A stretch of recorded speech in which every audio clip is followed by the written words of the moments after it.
राज्यांत कांय सुवातांनी पावसाचो बरोच नेट पळोवपाक मेळ्ळो। उदक तुंबून रस्त्यार पावले। 70 वाठारांत जायते कडेन पावसाचो कहर पळोवपाक मेळ्ळो। मजगतीं फोंडा ओपा ट्रीटमेंट प्लांट भरिल्ल्यान उदक ओसडून व्हांवता। आतां 4 दारां उक्ती केल्यात। पळयात हे विशीं आमचो रिपोर्टर कृष्णा नायकाचो रिपोर्ट। सगळ्यांक खबर आसा की राती भरपूर पावस पडला आनी हे पावसान सगळे कडेन बुट्टी आयिल्ली सारकी जाल्ली आसा। साकोड्डा हांगा देऊळवाडा हांगा पूल बुडलेलो आसा, पुला वयल्यान उदक गेल्लें आसा आनी तशेंच ओपाक उदक भरपूर आयिल्लें आसा। अशें म्हणटात की कर्नाटकाचें उदक जें कर्नाटकान उदक येता तें सगळें उदक आयिल्लें आसा आनी ओपा सारकें ट्रिटमेंट प्लांट भरलेलो आसा। ताचे खातीर तांकां गेट ओपन करची पडल्यो। गेटी ओपन करून दवरल्ले आसा। सद्याक 5.4 इतली लेवल वाडलेलें आसा ओपाचें। ताचे खातीर तांकां सोडचें थोडें उदक सोडचें पडलें।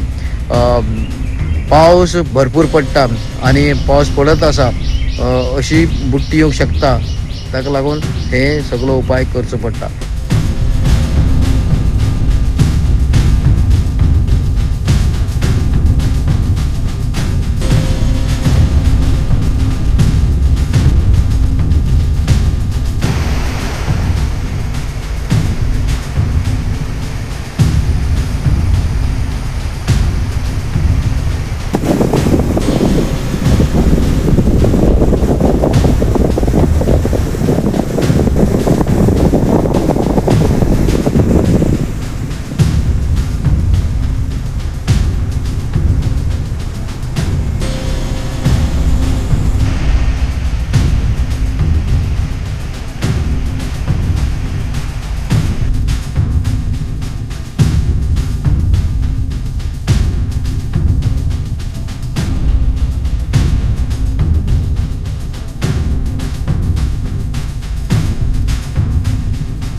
गोवा 365 खातीर कृष्णा नायक, मनीषा जाधव आनी सानिका नागवेकर।